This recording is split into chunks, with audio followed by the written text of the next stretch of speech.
예수 그리스도를 구주로 믿는 사람. 천국 문 입구에서 한 남자가 천사와 실랑이를 벌이고 있었다고 합니다.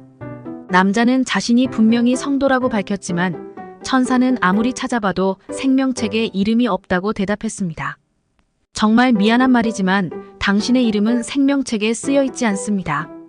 그게 무슨 말이에요? 저는 별다른 일이 없을 때는 반드시 주일마다 교회에 갔다고요. 내가 무슨 큰 죄를 지었다고 지옥에 가라는 겁니까? 이 말을 들은 천사는 남자가 천국에 갈 수 없는 이유를 알려주었습니다. 사실 당신은 교회만 다녔을 뿐 예수님을 구세주로 믿지 않았습니다. 그게 천국에 갈 수 없는 이유입니다. 교회를 열심히 다녔는데 천국에 갈 수 없다니요? 천사는 왜냐하면 하나님은 당신을 위해 할 수 있는 모든 일을 하셨기 때문입니다. 당신이 믿지 않는다면 하나님이 더 이상 하실 수 있는 일은 아무것도 없습니다. 예수님을 구세주로 믿어 모든 죄를 용서받은 하나님의 자녀만 천국에 갈 수 있습니다. 라고 답했다고 합니다. 주님이 우리를 구원하기 위해 행하신 일들을 떠올려 보십시오. 그리고 오늘 밤 우리가 세상을 떠나 천국 문 앞에 선다면 예수 그리스도를 구세주로 믿어 천국에 오게 됐다고 당당히 말할 수 있겠습니까?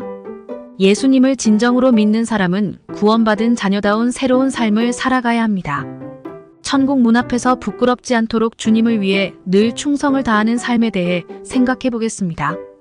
오늘의 말씀 요한복음 1장 12절 13절 찬송가 312장 393장.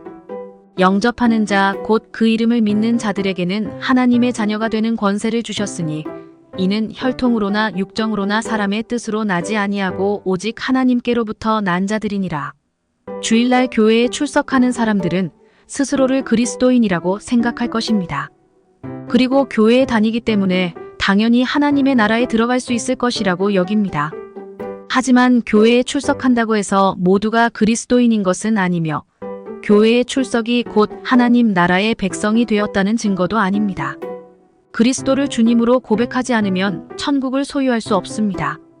예수 그리스도께서 이 땅에 계실 때 바리새인이나 서기관들은 누구보다 율법을 많이 알았고 율법을 준수하는 데 최선을 다했습니다.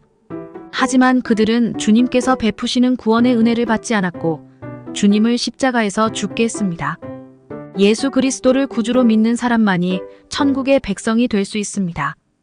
우리를 위해 십자가에서 죽으신 주님을 마음에 영접하고 주님을 구주로 인정해야만 구원의 백성이 되는 것입니다. 믿음이 없으면 교회에 아무리 오래 출석하고 또 많은 봉사를 한다고 해도 의미가 없습니다. 지금 주님을 구주로 인정하고 믿고 있는지 자신을 점검해 보십시오. 어쩌면 과거에 주님을 구주로 인정했기 때문에 아무런 믿음의 점검 없이 살아가는 사람도 있을 것입니다. 자신의 믿음을 점검해보고 만약 주님을 바로 믿는 삶을 살지 못하고 있다면 즉각 돌이켜 회개해야 합니다. 만약 오늘 주님께서 오신다고 하더라도 자신의 믿음을 주님께 보여드릴 수 있어야 합니다. 자신의 믿음을 지금 점검해 보십시오. 우리를 위해 십자가에서 죽으신 주님을 구주로 믿고 그 은혜 속에서 살아가는 그리스도인이 되시길 바랍니다. 오늘의 기도. 주님, 우리를 구원하신 주님의 은혜에 늘 감사하며 살게 하시고 믿음을 잃지 않도록 언제나 스스로의 믿음을 점검하게 하옵소서. 예수님의 이름으로 기도합니다. 아멘.